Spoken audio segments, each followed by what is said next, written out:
Please like, share and subscribe. ఎప్పుడెప్పుడు ఆయన ఎదురు చూస్తున్న స్పిరిట్ మూవీ గురించి అప్డేట్ అయితే రాని వచ్చింది. దీప్తి డ్రీమి గారు అయితే హీరోయిన్గా ఫిక్స్ అయితే అయ్యారు ఈ మూవీలో ఫైనల్గా.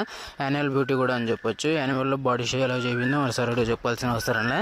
ఈ మూవీలో కూడా అదే రేంజ్లో రొమాన్స్ ఉంటుందో లేదనే విషయం మనకైతే తెలియాల్సి ఉంది. కాకపోతే హీరోయిన్గా సెట్ అవుతుందో లేదనేది ఒక బిగ్ క్వశ్చన్ అని చెప్పొచ్చు.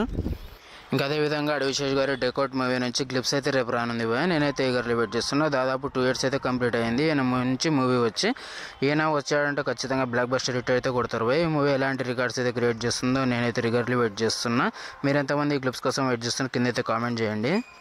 ఇంకా మెగాస్టార్ చిరంజీవి గారు అండ్ అనిల్ రావుపూడి వీరిద్దరు కాంబినేషన్లో రాబోతున్న మూవీ ఫైనల్గా అయితే రెగ్యులర్ షూటింగ్ అయితే స్టార్ట్ అయింది. ఇందులో నయనతార గారు అయితే ఫేమల్ లీడ్గా అయితే నటించబోతున్నారు. ఫుల్ లెంత్ కామెడీ ఎంటర్టైనర్గా అయితే ఈ మూవీ మన ముందుకు రాబోతుంది. నేనైతే ఈగర్లీ వెయిట్ చేస్తున్నా. సంక్రాంతికి వస్తున్నాం లాంటి బ్లాక్ బస్టర్ హిట్ తర్వాత వస్తుండడంతో మూవీ మీద మంచి హైప్స్ అయితే ఉన్నాయని చెప్పొచ్చు. అల్లు అర్జున్ అన్నట్లు వీళ్ళిద్దరు కాంబినేషన్లో రాబోతున్న మూవీ నెక్స్ట్ మంత్ నుంచి రెగ్యులర్ షూటింగ్ అయితే స్టార్ట్ కానుంది. ముందు మంచి బజ్ అయితే ఉంది. చూడాలి ఆ బజ్కి తగ్గట్టు మూవీ రికార్డ్స్ అయితే క్రియేట్ చేస్తుందో లేదని.